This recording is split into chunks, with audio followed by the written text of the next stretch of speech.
Musannif hadzal kitab Syekh Dimyat, beliau memberikan keterangan wa hadza fi ghairil bid'ah hasanah allati tarji'u ila aslin syar'iyyin. Yang dimaksud di sini selain bid'ah hasanah, ya, di beliau juga membagi makna bid'ah, ada yang baik, ada yang buruk. Selain dari bid'ah hasanah yang memang rujukannya kembali ke asal syariat. Jadi bid'ah hasanah itu bukan inovasi para ulama, akan tetapi hal itu merujuk kembali ke sumber utama syariat. Jadi ada dalilnya.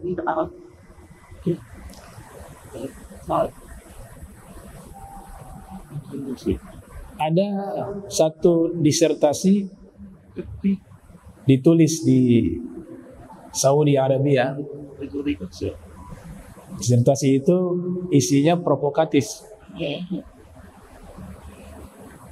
Dikatakan dalam satu disertasi itu bahwa qad tajarra asy-Syafi'i 'ala an-nabi sallallahu alaihi wasallam wa lan-nabi kullu bid'ah dalalah wa kana Syafi'i qad qasama bid'atain, bid'ah hasanah wa bid'ah sayyi'ah. Kurang lebih isi makalahnya begitu.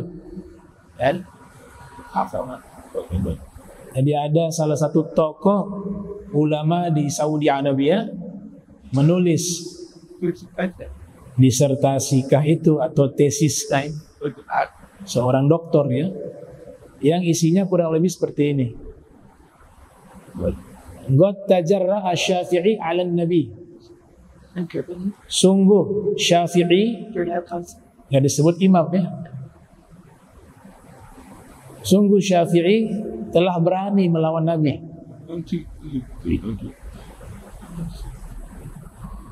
Sebab Nabi mengatakan seluruh yang bid'ah sesat, dan Syafi'i membagi bid'ah itu ada dua,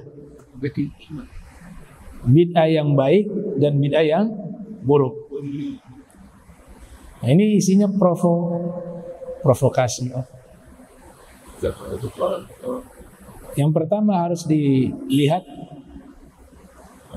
siapa yang mengkritik dan siapa yang dikritik. Selevel tidak.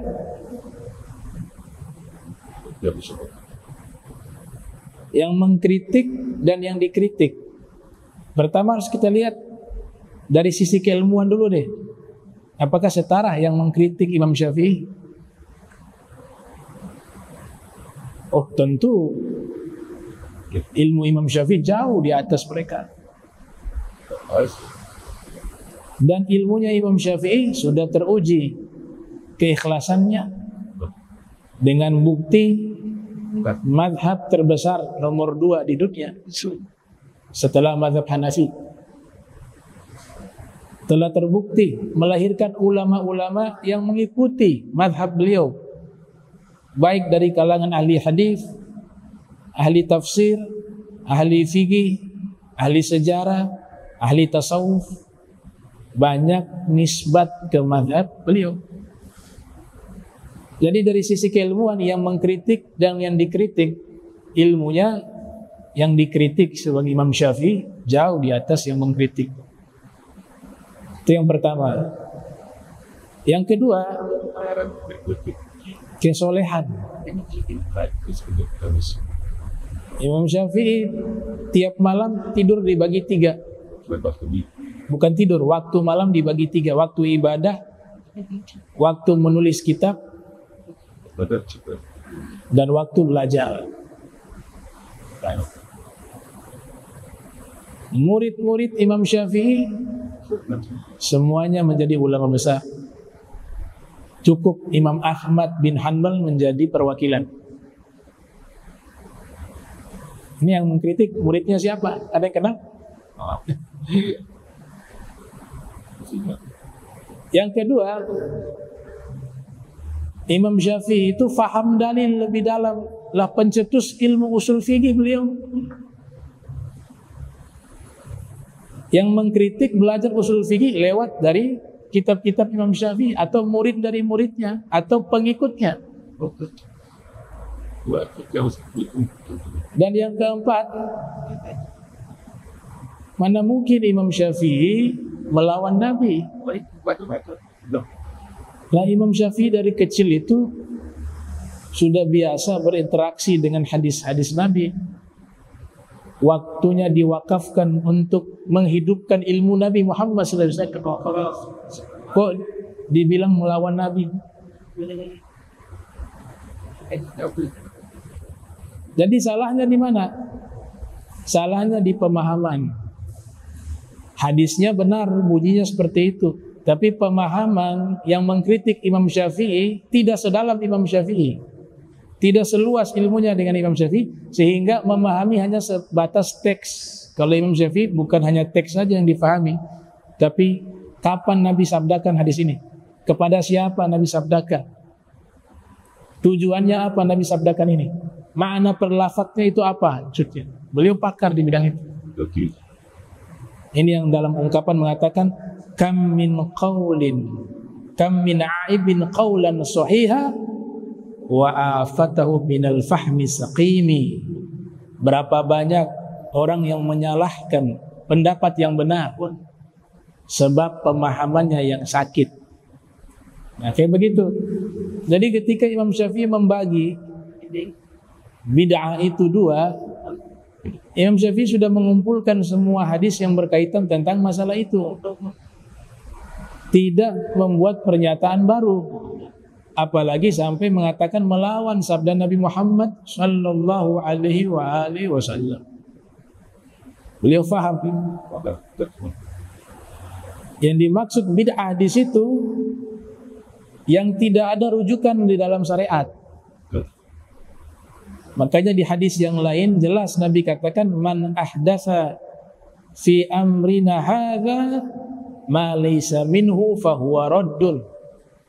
Siapa yang mengadakan satu perkara baru di dalam urusan agama kami yang falaysa minhu, yang tidak ada rujukan dalam syariat kami, fahuwa raddun. Ada kata minhu kembali kepada aslun syar'iyyun. Nah, sehingga Imam Syafi'i rahimahullah menyimpulkan yang dimaksudkan bid'ah di sini adalah bid'ah sayyi'ah, yang beliau menyatakan khalafa ma khalafal kitaba au sunnah au ijma' al-ulama fahuwa bid'ah sayyi'ah atau kama qala ma khalafa al-kitaba atau as-sunnah atau ijma' al-ulama atau ijma' as-sahaba fahuwa bid'atun sayyi'atun, yang artinya segala sesuatu yang menyelisihi Al-Quran atau sunnah Nabi atau kesepakatan para ulama, maka itulah yang disebut dengan bid'ah sayyi'ah. Nah, itu pernyataan Imam Syafi'i. Dan pernyataan Imam Syafi'i ini juga dikuatkan oleh pernyataan Ibnu Taimiyah. Ibnu Taimiyah ternyata membagi bid'ah juga. Dalam kitab beliau, ya, Zar'ut Ta'arud atau Dar'ut Ta'arud. Dalam kitab beliau itu beliau mengatakan bid'ah terbagi dua.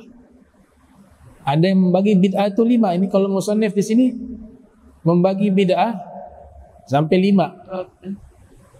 5 jenis bid'ah.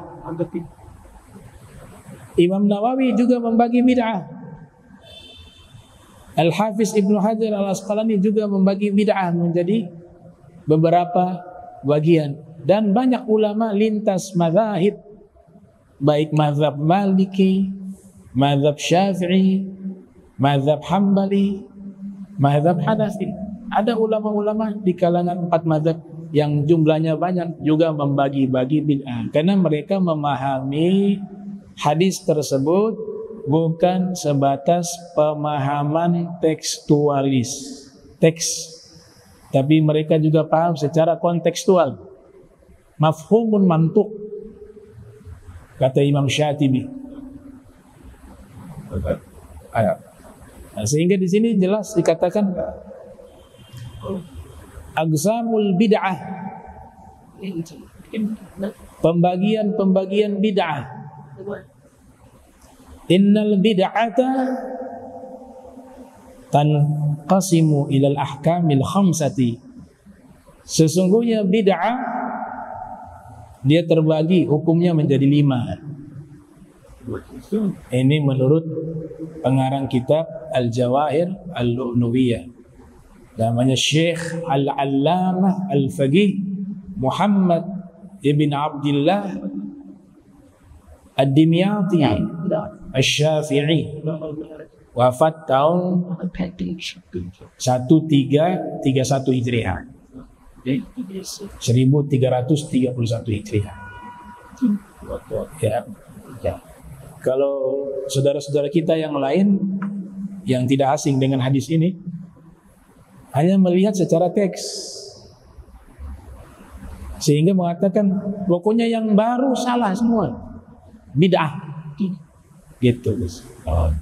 Kemana ilmu lughah, kemana ilmu usul fikih? Kajian seperti ini bukan kajian hanya 1 hari 2 hari, butuh berjilid-jilid kitab. Tum tahu kata kullu saja, kata kullu di lafadz kullu bid'ah itu ditulis satu kitab khusus membahas kullunya, kullu belum bid'ahnya, masih kullunya. Ditulis oleh Imam Taqiyuddin As-Subki, judulnya Ahkamul Kull wa ma alaihi tadul. Itu baru ilmiah. Secara bahasa kullu itu apa? Apakah kullu ini artinya semua secara mutlak? Kalau itu yang dipakai, semua kullu artinya secara mutlak, keseluruhan, tanpa terkecuali, maka akan jadi problem di dalam Al-Quran yang menyatakan kullu nafsin dha'iqatul maut, setiap yang berjiwa, nafsin, pasti merasakan kematian. Allah termasuk dong. Karena Allah di hadis qudsi atau di hadis yang Nabi sabdakan, Allah Ta'ala berfirman, man dzakarani fi nafsihi dzakartuhu fi nafsi. Siapa yang mengingatku, kata Allah, di dalam dirinya, maka aku mengingat dia di dalam diriku. Jadi Allah juga nafs. Allah juga sebut dirinya adalah nafs. Kalau pemahaman kullu secara mutlak, yang namanya kullu pokoknya semuanya deh, maka ayat tersebut juga berlaku, Allah juga akan merasakan kematian. Nauzubillah dzalik. Jadi kullu nafsin dha'iqatul maut, ternyata ada kecuali. Kecualinya tidak termuat di dalam firman, tapi dalam kajian keilmuan. Setiap yang berjiwa pasti merasakan kematian, kecuali Allah tidak. Jadi kata kullu tidak berarti mutlak semua. Nabi Ibrahim dalam Al-Quran diperintahkan hancurkan kullu, sebutkan jibal, gunung-gunung. Ya, gunung-gunung yang ada di daerah Nabi Ibrahim, bukan seluruh gunung yang ada di dunia ini. Pakai kata kullu juga. Berarti kullu maknanya sebagian, seluruh tapi maknanya sebagian, hanya di sini. Nabi Khidir dalam kisahnya dengan Nabi Musa disebutkan raja itu dia menghancurkan seluruh kapal-kapal. Kata seluruh hanya terbatas di wilayah tersebut dan hanya kapal-kapal milik golongan tertentu. Tidak semua kapal. Padahal lafadznya menggunakan lafadz kullu. Nah, itu kajian kullu dibahas secara spesifik, secara rinci oleh Imam Taqiyuddin As-Subki dalam kitabnya Ahkamu Kull wa ma tadullu wa ma alaihi tadul, ya, Ahkamul Kull wa ma alaihi tadul. Belum bid'ahnya, itu ulama lain lagi bahas.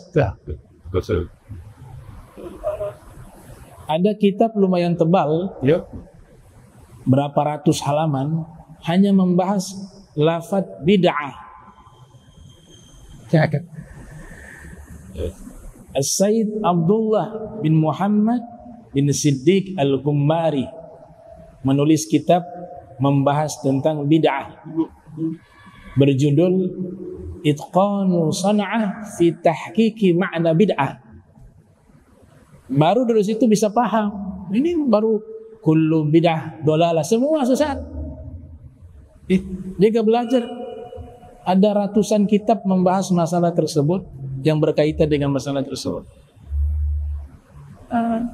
Makanya di sini beliau mengatakan bid'ah terbagi 5. Yang pertama di sini al-ula wajibah. Bid'ah yang wajib. Bid'ah yang wajib. Jadi mengikuti sesuai hukum syariat.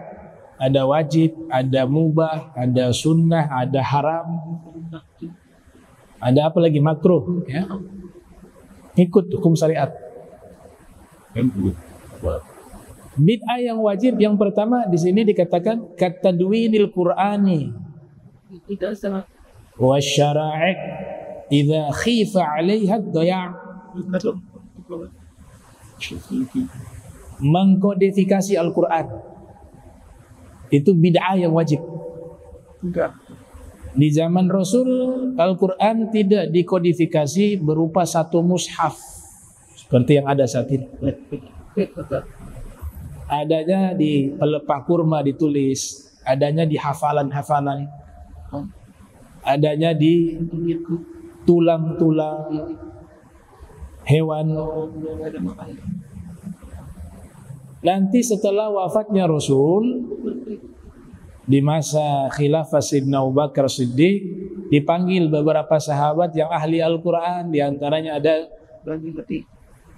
Sayyiduna Zaid bin Sabit, ada juga Al-Imam Ali bin Abi Thalib, Abdullah bin Mas'ud, dan beberapa sahabat lainnya seperti Sayyiduna Ubay bin Ka'ab, yang mereka memiliki kredibilitas di dalam Al-Quran, baik hafalan, pemahaman, dan tulisan, bisa menulis. Dikumpulkan Al-Quran tersebut, kemudian dikodifikasi menjadi satu mushaf. Apa sebabnya? Awalnya tidak kepikiran ke situ, tapi karena para penghafal Al-Quran yang hidup di masa Nabi dan masa setelah Nabi, mereka kan juga ikut berjuang di medan perang, jihad fisabilillah. Banyak penghafal Al-Quran mati syahid. Ketika mereka wafat, otomatis hafalan itu terbawa, hilang. Kalau ini dibiarkan, maka para penghafal Al-Quran semuanya akan punah. Al-Quran juga ikut punah, akan hilang juga. Maka beristihad, kalau begitu harus dikumpulkan nih, dikumpulkan menjadi satu mushaf. Ini bid'ah yang wajibah. Alhamdulillah, berkat istihad itu sekarang kitab suci ini sudah ribuan tahun diriwayatkan secara mutawatir, keasliannya terjaga, bahkan dihafal oleh jutaan manusia. Hebatnya banyak juga sekalipun tidak tahu artinya, tapi bisa menghafal dengan baik. Itqanan qawiyya, mu'jizat. Kitab suci mana yang bisa dihafal jutaan orang? Ya, bahkan anak-anak kecil banyak yang menghafal Al-Quran.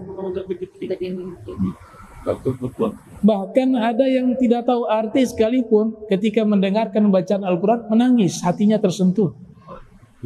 Tahu arti tidak tahu, tapi rasanya sampai ke hati. Ini mukjizat. Itu bid'ah yang wajib. Belum lagi coba kalau kita telusuri. Di zaman Nabi Al-Quran tidak seperti ini. Yang pertama, kalau kita perhatikan Makkiyah, Madaniyah.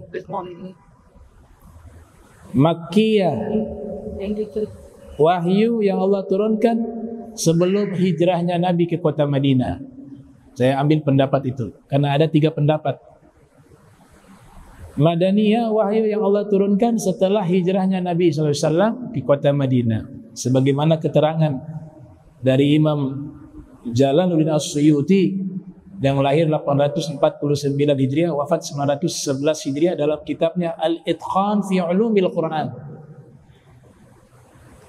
Siapa yang menetapkan Al-Quran ada tulisan Makkiyah, Madaniyah? Apakah Nabi? Bukan Nabi. Tapi siapa? Sahabat setelah Nabi Muhammad Sallallahu alaihi wasallam. Dan sahabat-sahabat yang menetapkan itu bukan yang hanya termasuk Al-Khulafa'u Ar-Rasyidun. Karena nanti kan bisa berargumentasi, kan Nabi suruh ngikut mereka juga. Ada hadisnya. Jadi kalau mereka buat, ya itu sunnah. Karena Nabi sudah membuat legitimasi khusus kepada mereka. Tapi Makkiyah, Madaniyah itu tidak semua yang menetapkan itu adalah Al-Khulafa'u Ar-Rasyidun. Banyak yang bukan termasuk Al-Khulafa'u Ar-Rasyidun seperti Abdullah bin Abbas radhiyallahu anhuma. Dan itu tidak ada di zaman Nabi. Makkiyah, Madaniyah.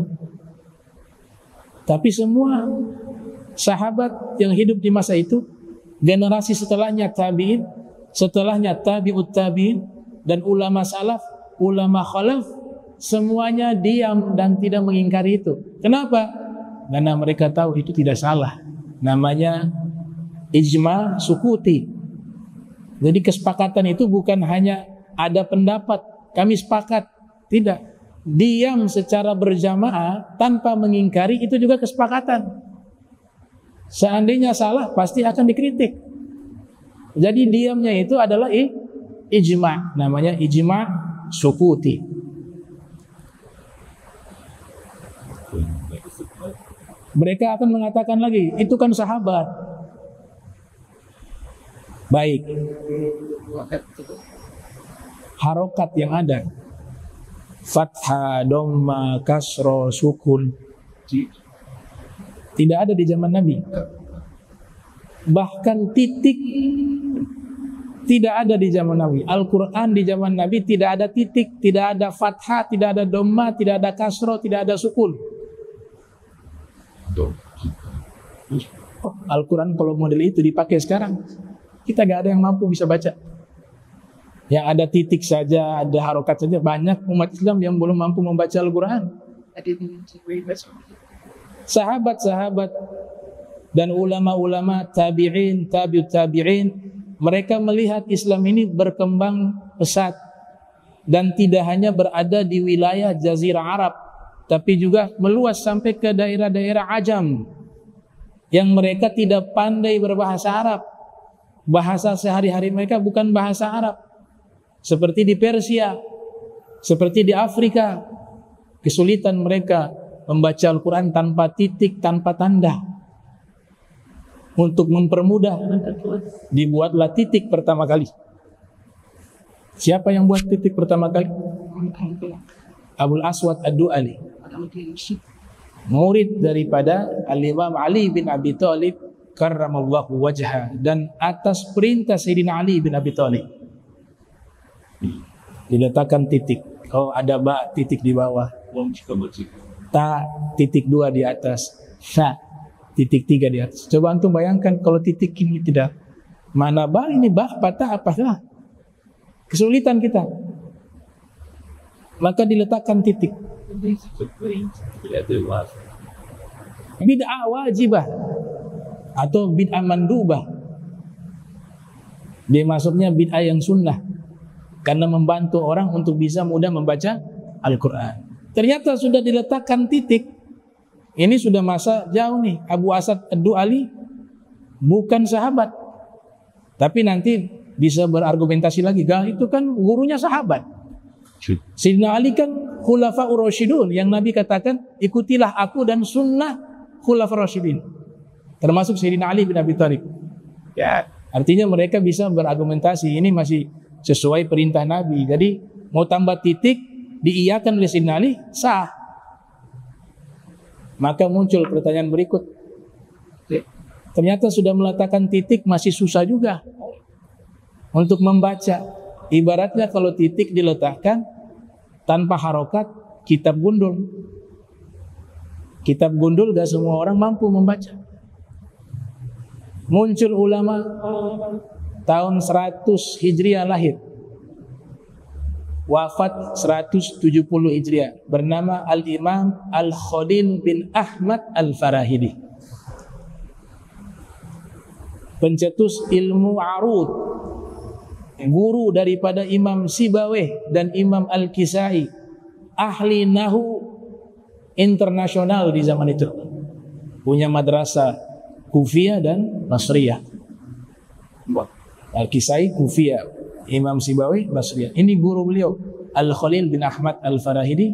Beliaulah orang pertama dalam kitab Khizanatul Asrar karya Al-Haqqani menyebutkan beliau yang pertama kali meletakkan harokat dalam Al-Quran.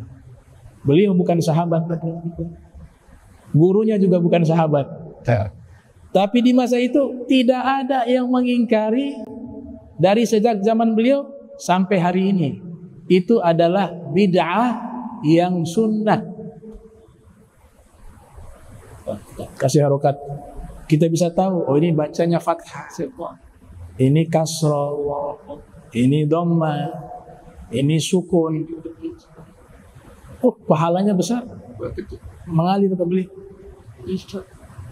Sudah diletakkan titik, sudah diletakkan harokat juga, masih salah juga baca.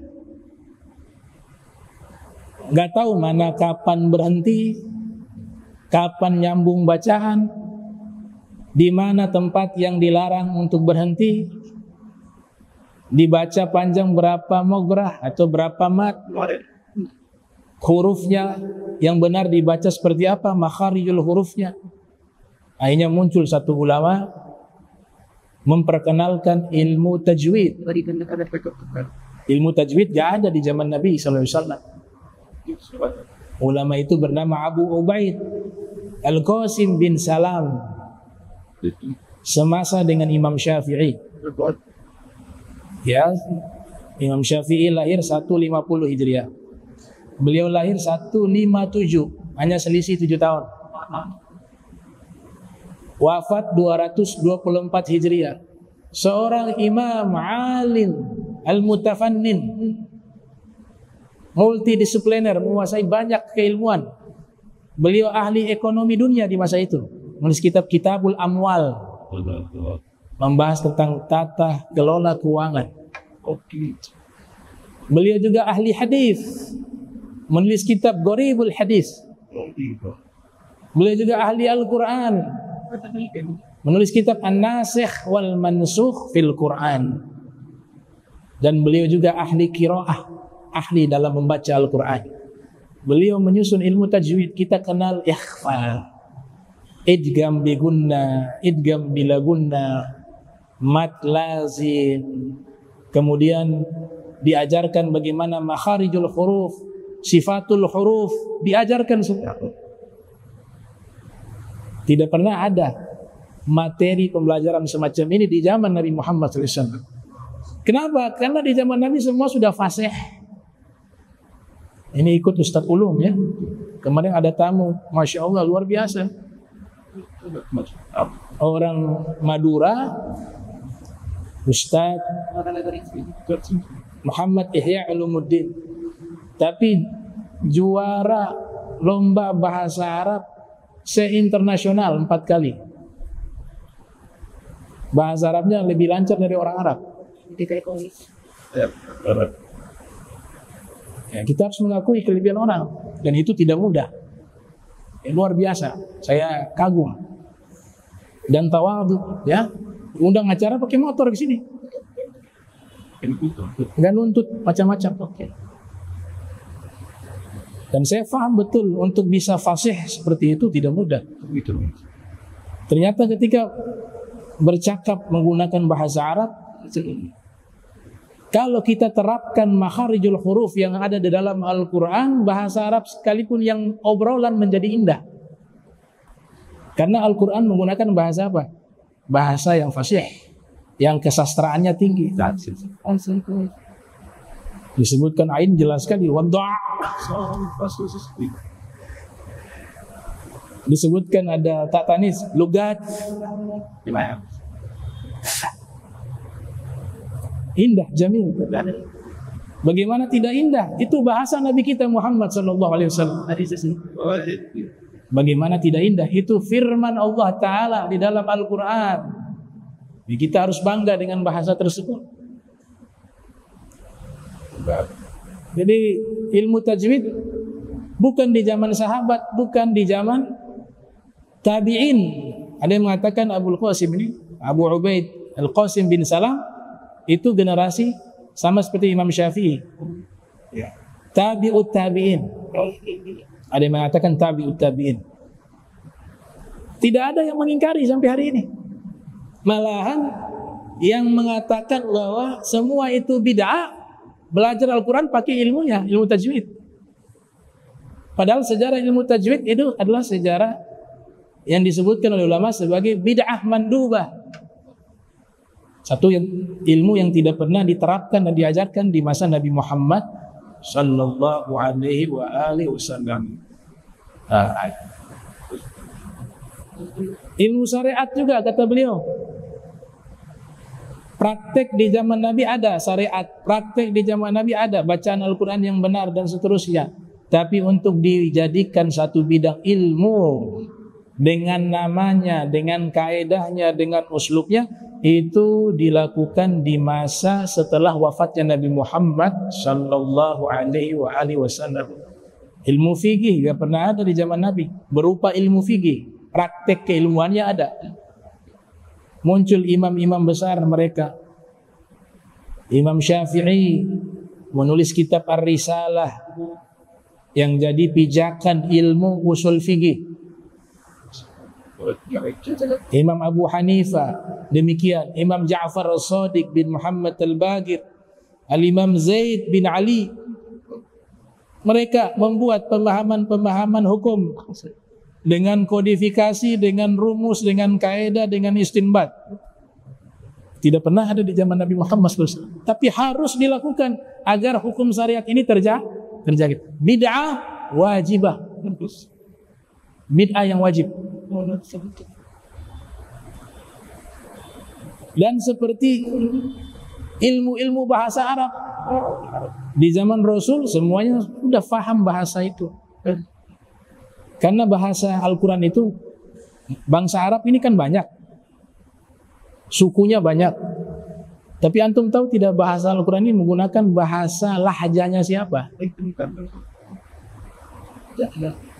Suku Quraisy. Nabi katakan, Iqra'ul Quran biluhunil Arab wa fi riwayah bilughah Quraisy. Bacalah Al-Quran menggunakan lahja bangsa Arab. Fi riwayah bahasa Arabnya bahasa Arab suku Quraisy. Pertanyaan, kenapa harus bahasa Arab suku Quraisy?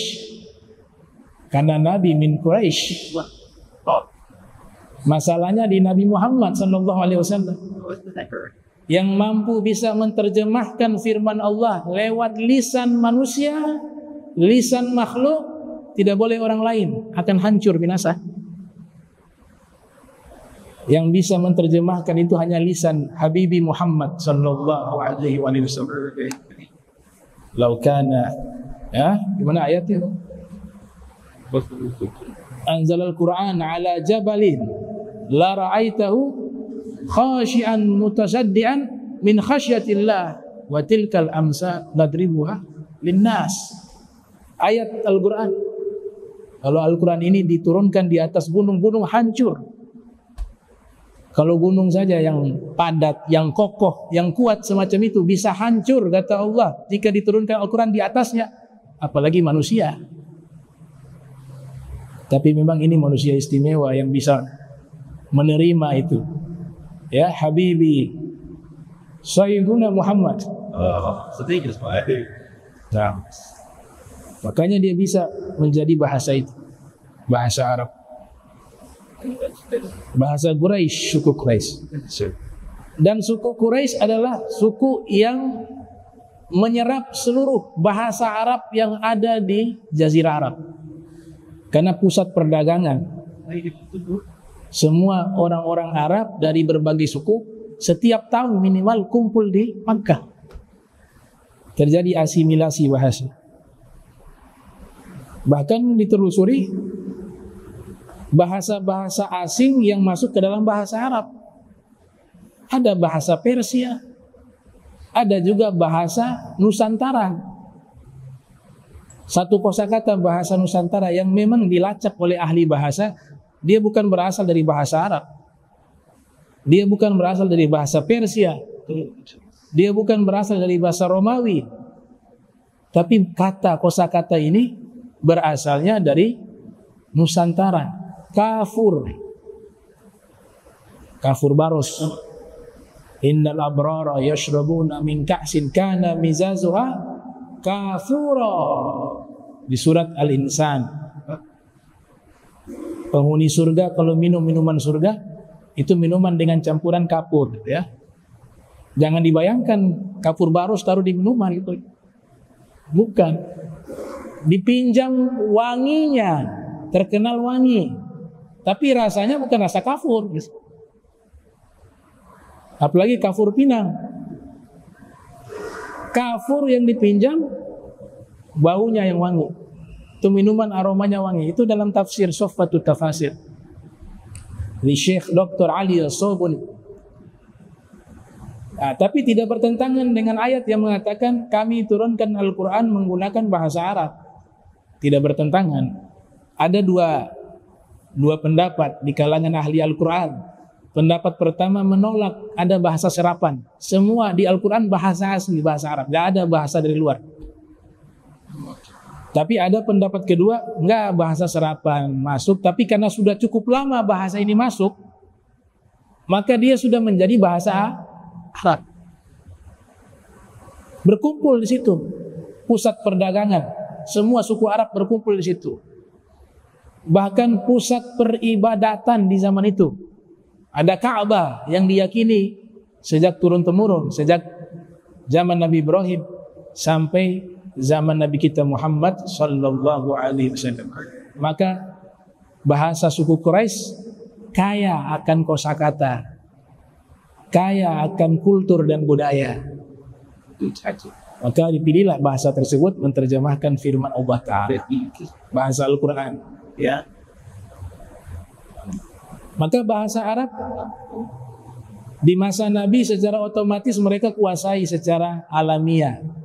Tapi waktu berjalan Islam ini masuk ke daerah Ajam, yang orang-orang sehari-hari bukan berbicara bahasa Arab, kesulitan akhirnya untuk bisa membaca Al-Quran menggunakan bahasa Arab atau mempelajari hadis-hadis Nabi yang Nabi juga menggunakan bahasa Arab yang fasih.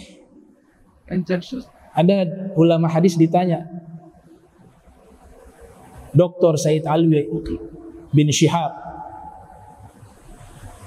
cara membedakan hadis Nabi dengan ucapan selain Nabi Muhammad sallallahu alaihi wasallam yang paling mudah diketahui dari mana? Kata beliau apa? Kalau ada riwayat panjang lebar, mutar sana mutar sini, itu bukan hadis Nabi. Ciri-ciri hadis Nabi singkat, padat, berisi, berbobot. Makanya kebanyakan hadis Nabi itu tidak panjang. Itu yang dibilang jawami'ul kalim. Ma khalla lafdhu wa kathura ma'na. Lafadznya sedikit tapi maknanya kalau digali sangat luas. Itu ciri-ciri sabda Nabi Muhammad sallallahu alaihi wasallam. Dan tentunya Nabi berbicara menggunakan bahasa Arab yang fasih dengan tingkat sastra yang sangat tinggi dan isinya adalah ilmu dan hikmah. Al-Hafiz Ibnu Rajab Al-Hambali menulis kitab Jami'ul Ulum wal Hikam. Khusus beliau kumpulkan hadis-hadis pendek Nabi tapi maknanya sangat luas dari satu kitab tersebut. Baik. Nah, ini namanya belajar bahasa Arab, muncul ilmu namanya ilmu nahu,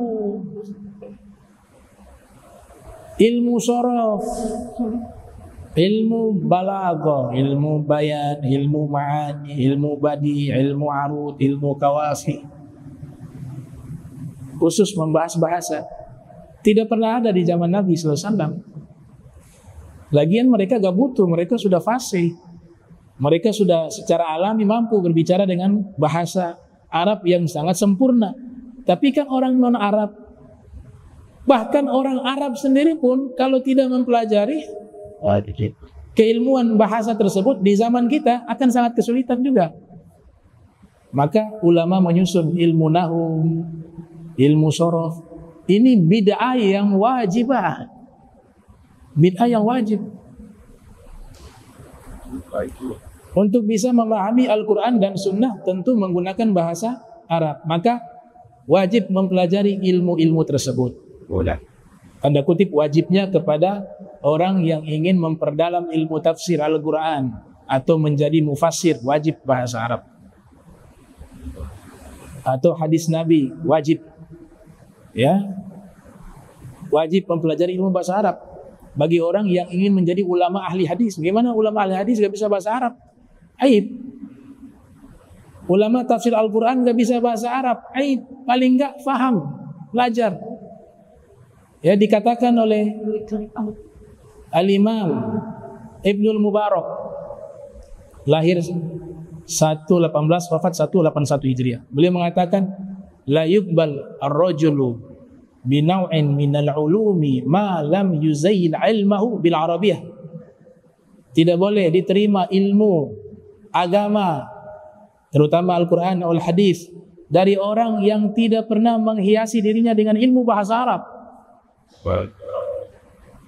Bahkan dalam kitab Muqaddimah Ibni Salah, di frase yang ke-8 beliau mengatakan, yang bagi lil muhaddithi an la yarwiya hadithahu bi qira'ati lahanin au musahhifin. Selayaknya seorang ahli hadis ketika meriwayatkan hadis Nabi, tidak boleh dia membaca sebagaimana bacaan orang-orang yang salah dalam i'rabnya dan salah di dalam melafadzkannya. Nah, sehingga mereka jadikan ilmu bahasa Arab untuk kalangan ulama-ulama, mufassir, muhaddits wajib. Dan ini menjadi bid'ah yang wajibah. Patut. Ini baru satu ini. Yang kedua deh. Yang kedua, bid'ah yang kedua muharramah, bid'ah yang haram. Nanti sisanya lanjut berikut. Nah, ini bid'ah yang haram ini. Ini yang enggak boleh dilakukan. Nah, kita harus paham bahwa bid'ah ini masuk ke berbagai disiplin ilmu ya. Ada bid'ah dalam ilmu akidah, ada. Ada bid'ah masuk ke dalam ilmu fikih. Ada bid'ah juga yang masuk ke dalam ilmu tasawuf. Ada bid'ah juga masuk dalam ilmu bahasa, ilmu sejarah. Sejarah Nabi Muhammad SAW. Jadi dia masuk di fan-fan ilmu itu ada. Di sini dikatakan bid'ah yang haram kal mukusi wal madzalim. Al mukus jama dari maksun, bea cukai. Itu bid'ah yang muharramah. Ini pembahasan panjang ini. Ya, orang Islam sebenarnya dalam hukum Islam wajib zakat. Non muslim tinggal di wilayah Islam wajib bayar jizyah. Harus diketahui jizyah itu di bawah zakat. Zakat 2,5%, jizyah di bawah sebagai uang keamanan, dan itu keadilan karena orang non muslim yang tinggal di wilayah Islam itu berbicara hukum Islam. Mereka kan tidak wajib zakat, sehingga mereka keluarkan lewat jizyah. Yang orang yang mampu mengeluarkan zakat dari orang Islam wajib mengeluarkan zakat 2,5%. Sekarang pajak lebih tinggi dari zakat. Berapa? 12%. Malahan kalau zakat gabung dengan jizyah gak cukup 12% juga, masih di bawah. Ini pengarang kitab yang katakan ini bid'ah muharramah, bid'ah yang haram. Bid'ah yang haram lainnya adalah tauliyah al-manasib syar'iyyah man la yasluhu laha, memberikan jabatan mengurus urusan agama, urusan syariat, tapi jabatan itu diserahkan kepada orang yang tidak ahli. Ya, Menteri Agama, Menteri Agama misalnya di negara Uganda, ya, dikasih Menteri Agama yang ahli di bidang perminyakan misalnya, tapi ngurusin masalah agama. Atau sebaliknya, yang di bidang agama dikasih jabatan di bidang bisnis dan ekonomi, padahal gak ada basic di situ. Kalau ada kemampuan silakan.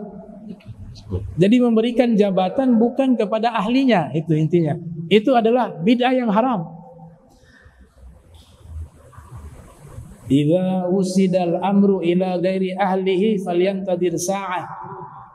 Apabila urusan ini diserahkan kepada orang yang bukan ahlinya, maka tunggulah kehancuran, kata Nabi Muhammad sallallahu alaihi wasallam. Bid'ah yang haram yang berikut ini berkaitan akidah. Al-ishtighali bi madhahibi ahli dhalali al-mukhalifina lima alaihi ahlu sunnah atau ahla sunnah. Sibuk mempelajari aliran-aliran akidah yang sesat yang bertentangan dengan ahli sunnah wal jamaah. Dia belajar tentang akidah-akidah menyimpang, Mu'tazilah misalnya, akidah Jabariyah, Jahmiyah, Mujassimah, akidah yang memfisikan Allah seperti makhluk. Allah punya mata, Allah punya hidung, Allah punya mulut, Allah punya tangan, Allah punya kaki, Allah punya betis, Allah duduk, Allah berjalan, Allah naik, Allah turun. Dia pelajari itu, memperdalam. Sedangkan tidak punya basic yang kuat, ya bisa menjadi rusak dia.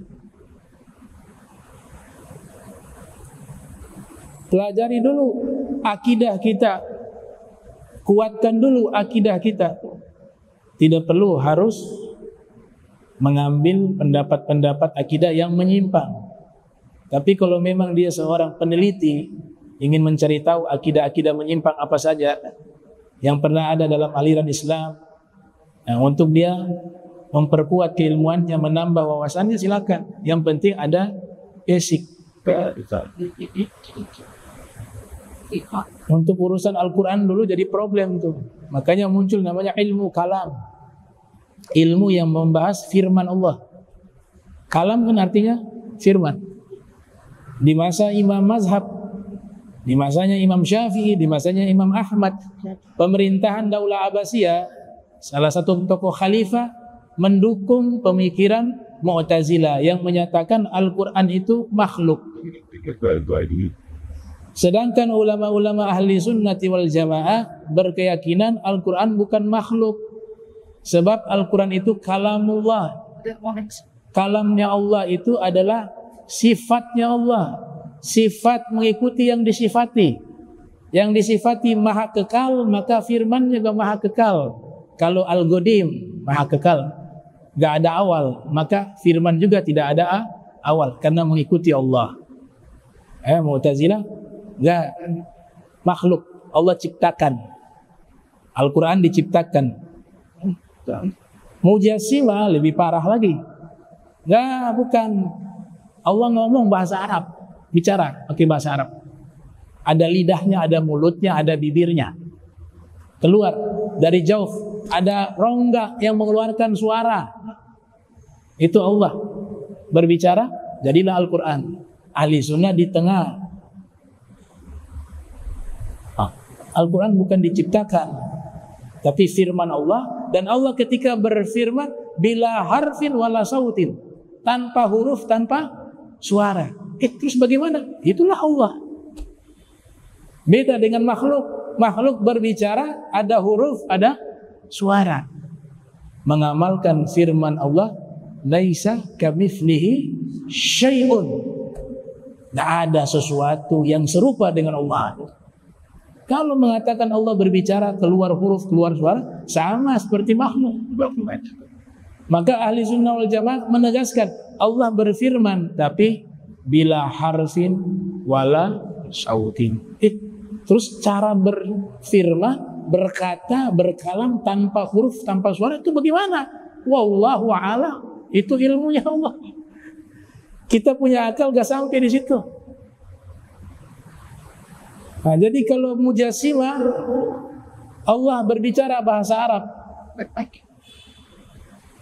Mulai dari surat Al-Fatihah sampai surat An-Nas, 114 surat. Baru jadi Al-Quran. Ini menyimpang. Firqah Mujassimah. Yang Mu'tazilah niatnya baik, ingin mentanzih Allah, mensucikan Allah. Maka dikatakan enggak, Allah ciptakan itu Al-Quran. Ciptakan langsung jadi bahasa Arab. Dalam satu riwayat mereka, ada satu pohon Allah ciptakan, pohon itu yang mengeluarkan firman. Sehingga pohon itu berfirman dari surat Fatihah sampai surat An-Nas. Jadilah Al-Quran. Ahli sunnah wal jamaah selalu berada di tengah tawassul. Allah Ta'ala tidak menciptakan Al-Quran, dan Allah juga tidak berbicara bahasa Arab dengan huruf dan suara. Makanya saya pernah dapat riwayat dari Imam Ja'far As-Shadiq bin Muhammad Al-Baqir yang lahir tahun 83 Hijriah, wafat 148 Hijriah, dalam kitab Al-Farqu Bainal Firaq karya Syekh Abdul Qahir Al-Baghdadi, beliau mengatakan kalamullah laisa bi khaliqin wala makhluk. Kalamullah laisa bi khaliqin wala makhluk. Firman Allah bukan Tuhan, bukan sang pencipta, dan firman Allah ini bukan juga makhluk. Maknanya apa? Sifat. Al-Imam Ali Ridho mengatakan, man qala al-Quran makhluk faqad kafar. Siapa yang berpendapat Al-Quran itu makhluk, maka dia telah kafir. Al-Imam Ali Ridho.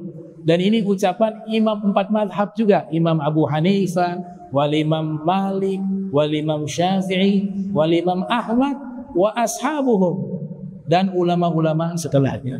Nah, ini contoh ya, contoh bagaimana bid'ah yang disebut bid'ah yang haram tadi.